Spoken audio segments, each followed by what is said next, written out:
Hai, Assalamualaikum Sobat Edukasi Sejarah.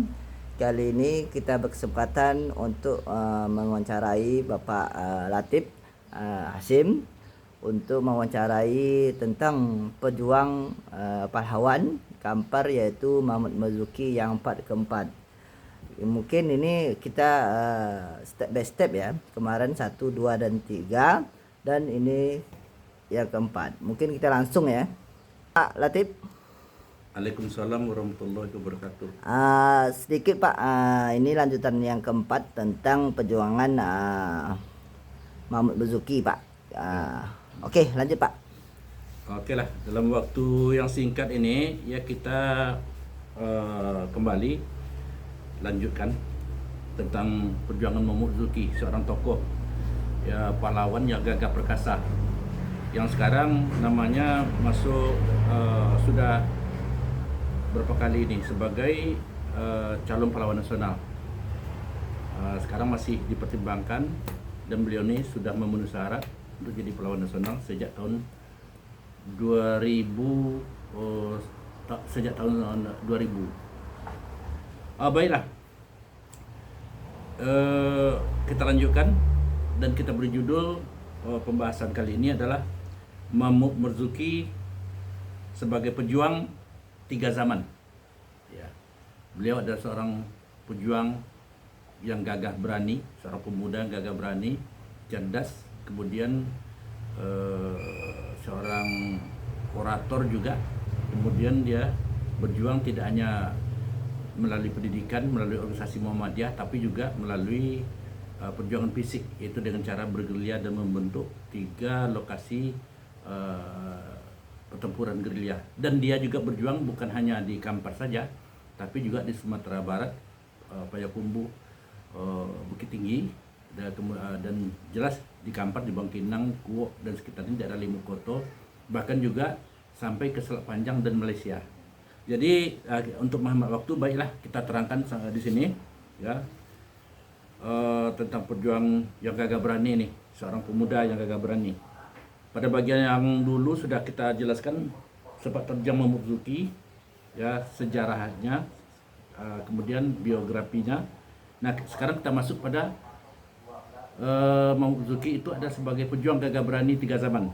Yang pertama adalah zaman kolonial Belanda ataupun zaman penjajahan Belanda, sejak beliau mulai berjuang 1938-1939 sampai ke 1941. Itu yang bagian pertama. Yang kedua, kita jelaskan bahwa Mahmud Marzuki itu adalah tokoh pejuang dan sebagai pemimpin pejuang, bahkan pejuang gerilya juga sejak pada zaman penjajahan Jepang, yaitu 1942 sampai 1945.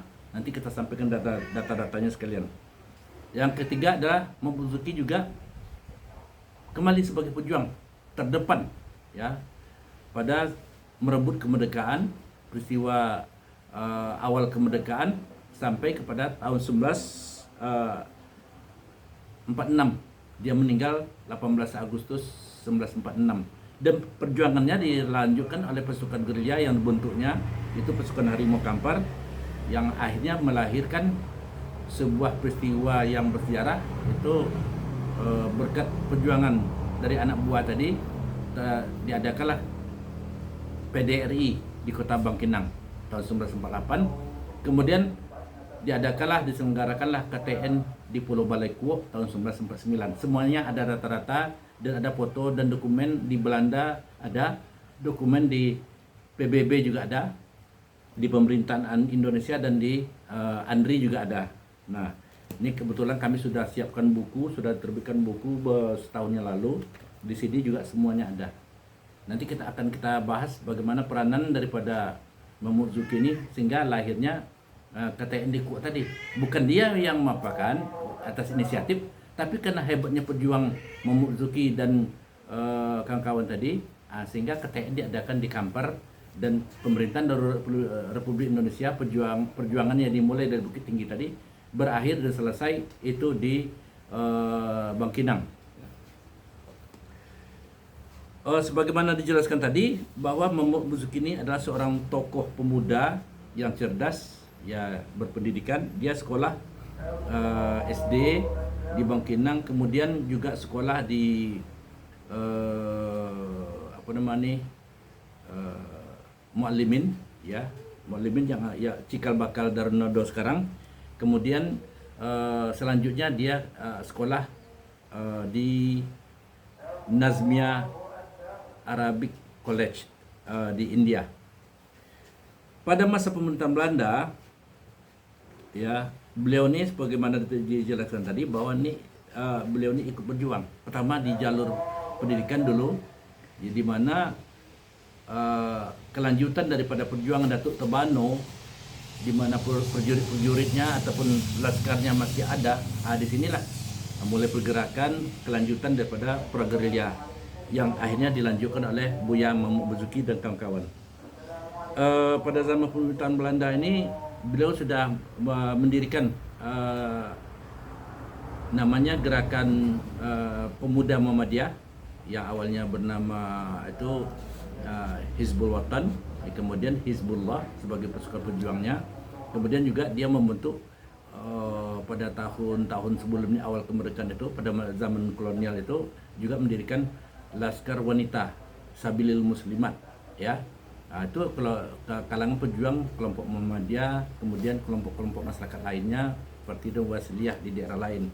Tapi tokoh utamanya adalah dari Aisyah Muhammadiyah, itu Sabilil Muslimat. Pimpinannya Ibu Rohana, ya. Pada masa pemerintahan Belanda tersebut, karena beliau adalah seorang terpelajar yang baru tamat dari India, ya, Nazmia College di India, dan perjalanannya kami ceritakan kemarin, dia ada semasa pemuda, karena setiap pidatonya Belanda takut dengan hasutan-hasutan perjuangan terhadap pemuda dan umat Islam. Akhirnya mulai dari Bangkinang, Kuok, Air Tiris dan segala macam sekitarnya itu, akhirnya beliau mau ditangkap oleh tentara Belanda dan beliau terpaksa pindah ke tempat pamannya di Selat Panjang. Di Selat Panjang itulah dia bersama pamannya. Kemudian Belanda juga tahu, akhirnya dia ditangkap dan dipenjarakan selama 1 minggu di Selat Panjang menjelang dia berangkat ke Malaysia. Dari situ dijumpa dengan masyarakat Kuok yang berada di Pahang, Perak dan segala macamnya, dan masyarakat pemuda dari Kuok tadilah yang mendanai keberangkatan dia ke India.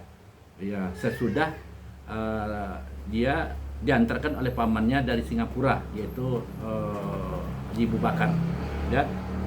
Nah, di India belajar di Nazmia College selama 2 tahun. Nah, pulang dari situlah dia melanjutkan perjuangan, ya, karena di India ini data yang kami terima juga dia ikut berjuang sana sebagai mahasiswa pelajar ataupun pelajar yang tergabung dalam pramuka. Kalau kita kan pramuka namanya, ya, ataupun internasional Boy Scout. Kemudian juga tergabung dalam pasukan Palang Merah, ya, di India tadi melawan penjajah Inggris waktu itu di India. Nah, kita tinggalkan sejarah itu, kita masuk kepada perjuangannya di Kampar. Di Kampar beliau mendirikan seperti yang kami sebutkan tadi pasukan yang namanya Hizbullah dengan kawan-kawannya, yaitu Haji Muhammad Amin, kawannya dari Air Tiris, kemudian Haji Malik Yahya dari Air Tiris, kemudian Buya Ayub Sarapi dari Kuok, Buya Hamzah Yunus dari Kuok, kemudian Arifin Nurfulan juga dari Kuok, Buya Ahmad Rodi, dan yang lain-lainnya termasuk Bapak mantan kepala desa Kuok itu juga, Puan Nazir juga banyak yang dari Kuok itu. Nah, kemudian yang dari Bangkinang ini ada beberapa orang tokoh yang ikut membantu dia, diantaranya adalah termasuk kalangan-kalangan pemuda di daerah Kemantan gitu waktu itu. Nah, kemudian perjuangan ini akhirnya melahirkan sebuah laskar yang diberi nama dengan Hizbul Watan. Nah, Hizbul Watan inilah yang akhirnya melahirkan cikal bakal daripada pasukan Harimau Kampar yang sangat ditakuti oleh penjajah Belanda dan Jepang. Nah, dalam pembentukan pasukan Hizbullah ini tadi, ya, waktu itu penjajah Belanda masih eksis, ya, di mana dia tetap mau menguasai negeri ini, Kampar ini ataupun Sumatera pada khususnya, ya. Dan daerah Indonesia pada umumnya sudah dikuasai kecuali Kampar. Belanda baru bisa masuk ke Kampar setelah Datuk Tobano terbunuh pada tahun 1889. Gitu. Nah, sebelum itu Indonesia belum pernah dimasuki oleh penjajah Belanda maupun Inggris dan Jepang. Kita lanjutkan. Setelah terbentuknya pasukan ini, ya, Mahmud Zuki dan kawan-kawan bergerilya. Kawan-kawannya itu juga bergerilya bukan hanya di Kampar, sampai ke Sumatera Barat dengan tokoh-tokoh Muhammadiyah di Payakumbuh dan Bukit Tinggi. Di antara pahlawan ataupun kawannya yang adalah Buya Hamka. Seniornya yaitu Buya Hamka, kemudian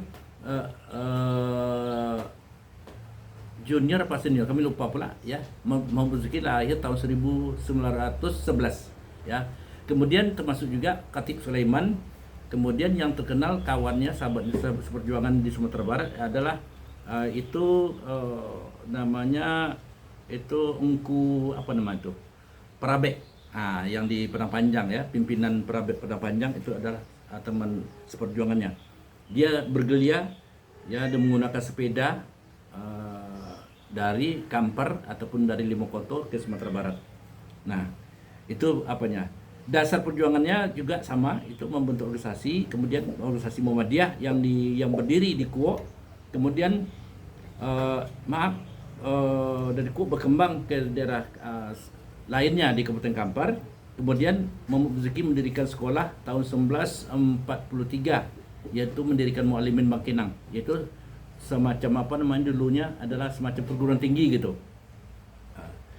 ataupun sekolah tinggi yang sekarang bernama Muallimin Bangkinang. Kemudian di Kuok sudah berdiri beberapa sekolah Muhammadiyah, ya, Darus Saadah, kemudian lagi namanya beberapa sekolah Muhammadiyah yang didirikan oleh sahabat-sahabat Mahmud Zuki. Kemudian pada masa inilah, ya, Mahmud Zuki mulai berjuang, ya, bergerilya membentuk pasukan, ya, suatu waktu melakukan penyerangan terhadap tentara Belanda. Itu zaman penjajahan Belanda sebelum Indonesia merdeka ataupun sebelum Jepang masuk. Kemudian perjuangan ini lebih nampak lagi pada masa penjajahan Jepang. Itu periode penjajahan kedua, di mana Indonesia dijajah oleh Jepang pada tahun 1942 sampai 1945. Di sini sebagai pejuang di daerah Sumatera Tengah yang berpengaruh juga sampai ke daerah Kepulauan Riau dan Malaysia sana, dia Mahmud Zuki, ya, tidak ketinggalan membentuk pasukan yang telah ada tersebut. Akhirnya dia mendirikan pasukan Harimau Kampar bersama-sama dengan kawan-kawan. Pasukan Harimau Kampar ini terkenal dengan barisan rute gerilyanya, mulai dari daerah Kuok ke hilirnya itu sampai ke Bangkinang, Salo, Bangkinang, ya, Air Tiris, Kampar, Rumbio, terus ke Kuapan, sampai ke daerah Pekanbaru, tapi berakhirnya di daerah Danau Bingkuang itu, ya, di seberang Bangkinang sekarang, sampai dari arah Kuok tadi teruskan ke Rantau Berangin sampai ke 13 kota Kampar rute gerilyanya, terus masuk ke jalan lama yaitu menuju Payakumbuh, yaitu jalan dari Muratakus Tanjung terus ke dalam hutannya. Itu ada jalan kuda dulunya, jalan setapak, karena waktu itu jalan menuju kan belum siap, ya, dikuasai oleh penjajah Belanda, ya, baru siapnya tahun 1929, baru tembus itu terowongan terowongan Bangkolam, ya, yang di Rantau Berangin Kuok itu. Itu baru jalan bisa dibangun menuju Bangkinang, yang semulanya juga termasuk jalan kereta api, ya, kemudian jalan raya, akhirnya kena Jepang masuk, batal jalan kereta apinya. Zaman pemerintahan Jepang ini, Mahmud Zuki lebih eksis lagi, ya, pasukan Harimau Kampar ataupun Hizbullah ini, anak buah Mahmud Zuki ini, ya, diantaranya Arifin Ruslan, Buya Hamzah Yunus, Ahmad Rodi, kemudian Ghazali PS, termasuk juga di sini Husin Termizi dan kawan-kawan itu banyak, Ayub Sarafi, dan lain-lain. itu membuat semacam ini camp perlawanan yang namanya KPG. Ya, KPG itu adalah Komando Pasukan Pangkalan Gerilya. KPG, Komando Pangkalan Gerilya. Satu itu adalah di Langgam, Kampung Baru Kuo. Yang kedua itu adalah di Muara Jalai, Air Tiris. Yang ketiga adalah di Pulau Godang, 13 Kota Kampar. Nah, pangkalan-pangkalan inilah tempat mereka melakukan penyerangan ataupun berkumpul di yang disebut dengan dapur umum waktu itu.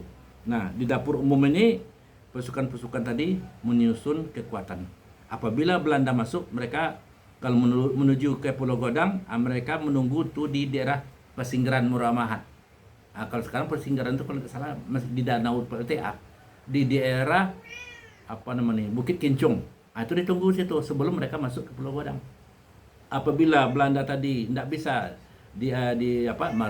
baru mereka tunggu di Tanjung Alai. Nah, banyak pasukan Jepang ini sudah masuk ke periode kedua ya, pada zaman penjajahan Jepang tahun 1942 sampai 1945. Ternyata dalam penyerangan mendadak yang mereka lakukan terhadap tentara Jepang, banyak menimbulkan korban, terutama di Rantau Brangin. Ada penyerangan mendadak dulu oleh pasukan Berani Mati. Jadi Momozuki ini dengan kawan-kawan ada beberapa pasukan nih yang terkenal. Terkenalnya sudah Momozuki meninggal malah. Di antara pasukannya tadi ada pertama adalah Hizbullah, kelompok wanitanya adalah Sabilil Muslimat. Anggota Sabilil Muslimat itu lebih 100 orang cuma, tapi Hizbullah ini ribuan nih banyaknya. Nah, tersebar di 5 kota. Nah, pasukan Hizbullah ini yang ribuan orang tadi, mereka sudah punya markas di masing-masing tempat di KPG tadi ataupun di dapur umum yang kami sebutkan tadi. Mereka berjuang menggunakan keris, parang, tombak dan segala macam, dan satu-satu baru senapang lansa istilah yang dibuat, ataupun ada beberapa senapang yang dirampas dari pasukan Jepang ataupun Belanda. Dalam penyerbuan di Rantau Brangin tersebut ada namanya pasukan Berani Mati. Ada lagi pasukan Berani Mati. Ini pasukan itu juga ada 4 orang yang merebut senjata waktu itu di Rantau Brangin. Salah satunya dibakar hidup-hidup oleh tentara Jepang di situ. Jadi yang lainnya bisa menyelamatkan diri karena mereka dengan 4 senjata tadi, dengan 4 buah senapang tadi, masing-masing hanya 1 peluru. Nah, tapi masing-masing peluru yang 4 tadi mengenai sasaran. Yang terakhirnya salah satu daripada pejuang tadi yang Berani Mati tadi ya meninggal tempat karena dibakar di Rantau Brangin ya. Kemudian pasukannya ini juga melakukan penyerangan mendadak ya terhadap pasukan tentara Jepang itu di Bangkinang ya, di Bangkinang. Dan tercatat juga berkali-kali penyerangan dilakukan secara mendadak tadi menimbulkan korban. Yang terakhir nanti kita ceritakan baru saja dalam hitung hari sesudah Indonesia merdeka, pasukan Momozuki malah mengepung komandan tentara Jepang Yamamoto ya kan, dan membunuh 8 orang pasukan pengawalnya yang menghebohkan waktu itu. Ini kejadian ini hampir sama dengan kejadian di Surabaya pada bulan November itu ya, Hari Pahlawan itu. Ini sekarang dalam rangka Hari Pahlawan kita flashback kembali ke belakang. Kejadian yang terjadi di Bangkinang ini hampir sama dengan kejadian 10 November Surabaya, di mana sebelumnya itu Jenderal Malabi kan ditangkap, terbunuh dia kan. Nah, kalau yang di Kampar nih pasukannya terbunuh sebanyak 8 orang, tapi jenderalnya bisa menyelamatkan diri karena dia berbahasa Indonesia. Kami bukan berperang melawan Indonesia katanya, bukan melawan tentara Indonesia, tapi kami datang ke sini ini dari Pekanbaru adalah untuk mengumpulkan tentara Jepang karena akan dikembalikan ke negara kami katanya. Itu kata Yamamoto sebagai komandan perang waktu itu ya oleh pasukan Jepang. Akhirnya mereka dilepaskan kembali. Sesudah itulah diadakan penyerangan oleh Belanda nanti pada yang akan kita terangkan pada sejarahnya pada awal kemerdekaan nanti. Nah, pada zaman penjajahan Jepang ini memang kehidupan sangat susah, dan itu hasil pertanian, kemudian yang pekerja paksa atau Romusa yang bekerja membangun jalan dari Sumatera Barat menuju Kampar Riau kemudian dari Sijunjung menuju Teluk Kuantan, Rengat sampai ke Pekanbaru, Lepak Kain ya, Pekanbaru seterusnya banyak memakan korban. Nah, termasuk petani-petani dipaksa bertanam tanaman oleh pasukan Belanda, tapi hasilnya adalah untuk Belanda gitu. Nah, sehingga muncullah pada waktu itu strategi bagaimana para petani yang sudah bersusah payah bekerja di sawah ladang tadi, tapi hasilnya bisa selamatkan. Maka pemuda kita dengan strategi yang jitu mengirimkan padi-padi yang hampa kepada tentara penjajah waktu itu, kemudian dibilangkan bahwa tanaman tidak jadi. Nah, karena Jepang ini sudah masuk pada Jepang ya, waktu itu mereka sangat sadis, sangat kejam. Nah, kemudian hebatnya pada masa penjajahan Jepang ini, waktu itu kan masih berlangsung Perang Dunia Kedua. Markas Belanda yang ada di Bangkinang dan Sanum tersebut dijadikan sebagai, awalnya markas militer, dijadikan sebagai kamp tawanan tentara sekutu, yaitu tempat tentara yang laki-laki, pasukan yang laki-laki itu diapakan Mennen Camp namanya. Mennen Camp tadi, kamp tawanan laki-laki, itu ditempatkan di Sanum. Sementara yang perempuan ditempatkan di Browen Camp di Salo, ataupun tepatnya di ini Kalian di Pangkas Sanum ini, dekat gudang karet dulu. Oh, gudang ya, karet. di situ. Jadi dua-dua ini bila dikumpulkan jumlah tawanan perang yang dikumpulkan oleh Jepang tadi, tawanan perang dari 43 negara itu, tidak sangka-sangka ya, bahwa ternyata itu adalah kamp tawanan perang terbesar ya kemungkinan ya di Indonesia. Kenapa? Karena anggotanya 10.400 atau sekitar 10.600. Kenapa kok banyak sekali kamp tawanan tadi ditempatkan di Bangkinang? Ini sejarahnya begini. Awalnya kan tentara Jepang tadi kan dalam Perang Dunia Kedua dia menang, kemudian berhasil merebut Singapura dan merebut Malaysia, Indonesia dan Asia Tenggara.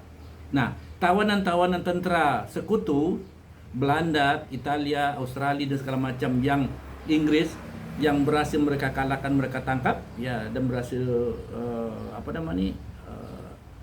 menyelamatkan diri, kemudian ketangkap, akhirnya dikumpulkan mulai dari Tanjung Pinang, daerah Bengkalis dan sekitarnya, kemudian Padang dan sekitarnya, Bukit Tinggi, Payakumbuh, kemudian dari Medan, Palembang, Jambi, itu semuanya diangkut ke Kampar, ditaruh di Bangkinang. Awalnya yang di Sumatera Barat dikumpulkan di penjara Padang, ya, kemudian ke penjara Bukit Tinggi. Tapi karena dalam masa Perang Dunia Kedua, Jepang tadi sudah mulai hampir kalah lah, sudah mulai tersudut kan, karena perlawanan, dia dikeroyok. Akhirnya untuk melihat situasi yang aman, tawanan-tawanan tadi mereka pindahkan seluruhnya ke Bangkinang. Ada 2 penjara, malah 3 penjara malah. Satu Browen Camp di Sanum, yang kedua Mennen Camp di Salo Bangkinang, di komplek tentara. Di sini ada dokumennya dari Belanda ya. Browen Camp Bangkinang dan di Sanum tadi.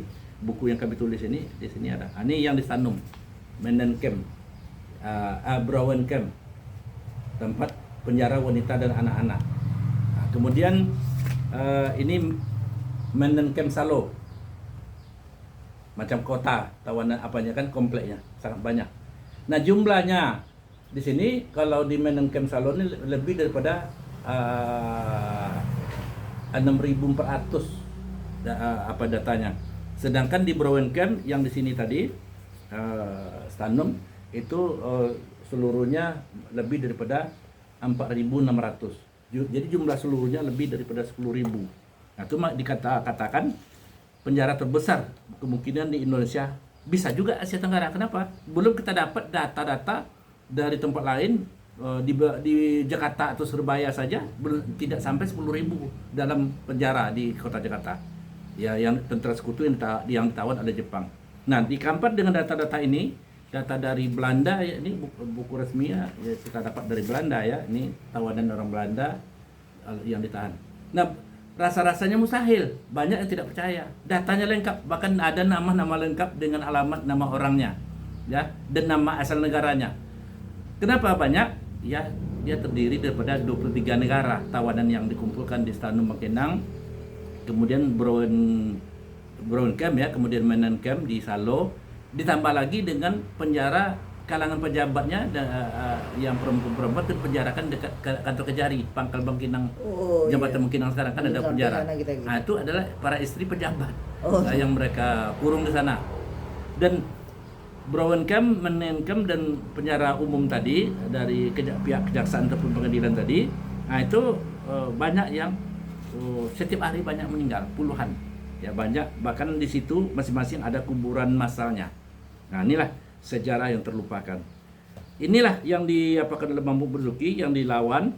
Nah, akhirnya kelompok pasukan ini bisa membuat pertahanan Jepang kalang kabut. Kenapa dikatakan demikian? Karena mereka melakukan penyerangan secara mendadak, sementara mereka sesudah menyerang mereka nyeberang sungai, itu lari di pasukan di rute gerilya. Rute perang gerilya ini adalah daerah Limokoto ya sampai ke sampai ke Kuo, Telangka Besar, arahnya ke Pasir Pangarayan. Nah, itu. Kemudian yang satu lagi arahnya ke Sumatera Barat, 13 Kota Kampar. Melalui 13 Kota Kampar. Nah, kenapa penjajah Jepang tidak bisa menguasai rute gerilya tadi? Nah, sejauh pengetahuan kami berdasarkan data yang ada, baik pasukan Belanda maupun pasukan Jepang tidak pernah menguasai rute gerilya, walaupun hanya satu hari. Kenapa? Nah, disitulah kuatnya pasukan kita, pasukan Marzuki dan kawan-kawan, pasukan Harimau Kampar. Harimau Kampar kan waktu itu sudah dibantu oleh pasukan BKR TKR ya, nah, kalangan TNI dan Brimob.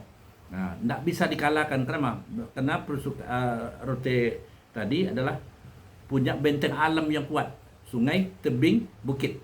Nah, itu. Nanti pada kesempatan lain akan kita lihatkan tempat-tempat ataupun lokasi dan strateginya.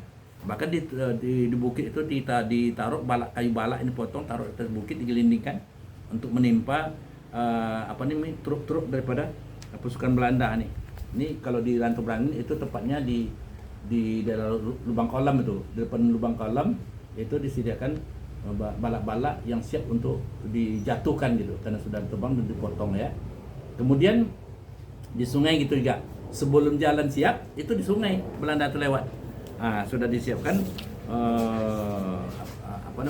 walaupun ini dokumen dari Belanda, walaupun jalan sudah mulai dibangun oleh penjajah Belanda memasuki Kampar ya, walaupun ada namanya mobil truk militer lewat, tapi pemuda-pemuda kita sudah menebang kayu dan mengonggok batu-batu kali ke atas jalan untuk menghambat lajunya pasukan Belanda pada waktu itu maupun pasukan Jepang yang tahun 42 sampai 45. Ini tetap berlangsung nih terus untuk menghambat pasukan tadi. Nah, itu zaman penjajahan Jepang. Akhirnya rute gerilya tadi eksis karena dalam catatan baik penjajah Belanda maupun penjajah tentara Jepang hanya sampai jam 4 sore bisa menduduki rute gerilya karena mereka takut habis. Kenapa? Berdasarkan pengalaman sudah itu mereka naik ke sampan di Sungai Kampar itu habis. Nah, pasukan mereka diserbu menjelang sampai ke tebing sungai. Kemudian dari bukit-bukit tadi, bukit-bukit Koto itu, kalau kan banyak di Kampar ini kan banyak Koto ya, di bukit Koto tadi itu sudah disediakan ini tempat penyerangan dengan tombak dan pedang dan segala macam. Nah, itu di Koto-Koto. Kemudian lagi kita lanjutkan dalam dalam perjuangan semasa nih periode ketiga, itu periode masa penjajahan Belanda. Nah, setelah Jepang kalah ya dengan meletusnya bom atom di Hiroshima dan Nagasaki pada tanggal 6 dan 8 Agustus 1945 tadi, akhirnya apa? Akhirnya Jepang menyerah bertukuk-lutut pada pasukan PBB, tentara sekutu. Maaf, bukan pasukan PBB, tetapi tentara sekutu. Setelah itu, setelah pasukan sekutu berhasil mengalahkan Jepang, akhirnya pasukan sekutu yang ditawan sebanyak 10.600 di penjara Bangkinang tadi, ya akhirnya didatangi kembali oleh Komandan Tentara Sekutu, namanya Langley, ya Langley. dari Inggris ya, datang ke Bangkinang menemui pasukan pejuang kita yang dipimpin oleh Mahmud Zuki. Kemudian untuk perundingan bahwa mereka akan mengembalikan tentara sekutu ke negara asalnya dari 23 negara tadi. Dipulangkan lagi. Kemudian tentara Jepang sesuai kesepakatan PBB dipulangkan lagi ke Jepang. Ke negara. Nah, di saat itulah Indonesia kan sudah merdeka tuh kan, tanggal 17 Agustus 1945. Tapi posisi prajurit di kem tawanan yang 3 tadi masih berada di Bangkinang. Untuk itulah Mahmud Zuki pada tanggal 11 September 1945 ia menaikkan bendera di depan, pada bagian kedua dan ketiga sudah kita jelaskan itu kan, di depan pasukan tentara sekutu malah. Kemudian pasukan tentara Belanda yang di bagian hulunya dan bagian hilirnya di depan pasukan tentara Jepang. Itu ada 3 kekuatan. Itu tentara sekutu, tentara Belanda sama Jepang. 3 kekuatan tadi mengepung lapangan kontroler Bangkinang ataupun Mahmud Zuki sekarang. Nah, di saat itulah Mahmud Zuki menaikkan bendera merah putih yang dikawal oleh 2.400 daripada masyarakat dan pasukan Harimau Kampar. 2.400 berdasarkan data-data. Ada lagi mengatakan 2.600. Bawa pedang, bawa keris, bawa bambu runcing. Nah, mereka dikepung oleh 3 pasukan tadi. Bayangkanlah, Mahmud Zuki menaikkan bendera, Belanda mau membubarkan, di situ ada tentara Jepang. Tentara Jepang mau melarang, di situ ada pasukan Belanda dan sekutu. Akhirnya Mereka sama-sama menonton. Memang awalnya mau dibubarkan, sedangkan pasukannya Mahmud Zuki dan Hizbullah atau Harimau Kampar beserta rakyat kecil, tua, muda, anak-anak, perempuan itu sudah ada di lapangan Merdeka itu sebanyak 2.400. Kan susah untuk memapakan. Akhirnya Mahmud Zuki menaikkan bendera, ya kebetulan hujan turun secara mendadak. Akhirnya sebelum dia menaikkan bendera, Mahmud Zuki mengancam, siapa yang coba-coba menurunkan bendera merah putih yang saya naikkan ini, katanya, niscaya akan melihat banjirnya darah di lapangan ini, katanya. Jadi hujan sedang turun tadi, bukan hujan lagi yang turun, tapi adalah banjir darah yang akan mengairi lapangan tadi. Jadi alhamdulillah tidak ada satupun orang menurunkan bendera tadi, sampai bendera tadi berkibar. Ya, ada beberapa hari, tapi sayangnya malam-malam hilang setelah beberapa hari berkibar, sehingga menyebabkan tentara Mahmud Zuki melakukan gerilya mencari siapa yang menurunkan bendera ini. Mereka menuduh Jepang. Akhirnya kedatangan tentara Jepang tadi yang dipimpin oleh komandannya yang bernama Yamamoto dan pasukannya sebanyak 8 orang, akhirnya diserbu oleh para pemuda kita, Laskar Hizbullah dan Harimau Kampar. Akhirnya terjadilah clash. Sesudah itu, pada masa kemerdekaan itulah terjadi periode ketiga perlawanan. Kenapa? Mahmud Zuki ditangkap karena dituduh membunuh pasukan Jepang sebanyak 8 orang dan menangkap komandannya dan memukul dan mengazab komandannya tadi, sehingga orang Jepang merasa terhina dan dicarilah Mahmud Zuki. Ini untuk kelanjutan ada pada bagian yang kemarin dijelaskan. Mudah-mudahan pada kesempatan lain nih kita lanjutkan lagi. Kemudian ada lagi yang perlu kami tambahkan, pasukan Mahmud Zuki ini zaman kemerdekaan, pasukan Harimau Kampar ini melanjutkan perjuangannya kembali. Itu dengan apa? Ini akan menghasilkan terbentuknya KTN di Kuo, di mana utusan PBB berunding di Pulau Balai. Kenapa di Pulau Balai? Kenapa tidak Bukit Tinggi? Kenapa tidak di Padang? Kenapa tidak di Pekanbaru? Kenapa tidak di Medan? Kenapa tidak di Palembang? Inilah bahwa kekuatan kita di Kampar ini sudah diakui oleh secara nasional dan internasional. Diadakanlah komisi 3 negara itu di Pulau Balai Kuo. Ya. Kemudian sesudah KTN di Kuo, sebelum KTN di Kuo sebetulnya diadakan perundingan PDRI, pembentukan Pemerintahan Darurat Republik Indonesia, dan penunjukan menteri-menterinya. Kalau tidak salah 16 menteri itu. Tepatnya mana? Di Surau Ubudiah Bangkinang. Sesudah dilanjutkan di Bukit Tinggi, kemudian mereka diserang, baru 2 menit sidang dimulai, mereka diserbu, akhirnya lari dari pagi sampai sore, akhirnya mereka ngumpul di Payakumbuh. Payakumbuh akhirnya ditentukan tempat di Halaban. Nah, di Halaban baru saja dimulai, baru setengah jam rapatnya belum sampai, akhirnya Belanda mau menangkap orang-orang ini semua. Akhirnya mereka bubar kembali dan merapatnya, akhirnya mencari tempat yang ada pasukan kuat yang dianggap bisa melindungi mereka, yaitu pasukan Harimau Kampar. Mereka pindah ke Kampar, tepatnya di Bangkinang. Dan di Bangkinang lah lahirnya PDRI itu sebetulnya. Pengangkatan dan pengumuman Pemerintahan Darurat Republik Indonesia di Bangkinang pada bulan Desember 19 pada bulan akhir Desember 1949. 1948. Kalau ke TN Agustus 1948 ya. Terima kasih karena ini banyak tanggapan atau banyak permintaan daripada tokoh-tokoh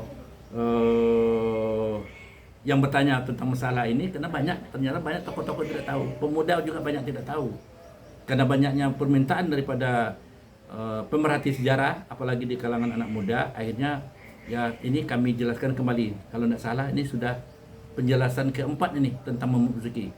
Dan ditambah lagi sekarang ini kita sedang giat-giatnya memperjuangkan Muhammad Basuki sebagai pahlawan nasional. Insya Allah berhasil tahun ini, menunggu kepulangan Bapak Prabowo dari Amerika dan Cina, Amerika, kemudian beberapa negara lainnya ya.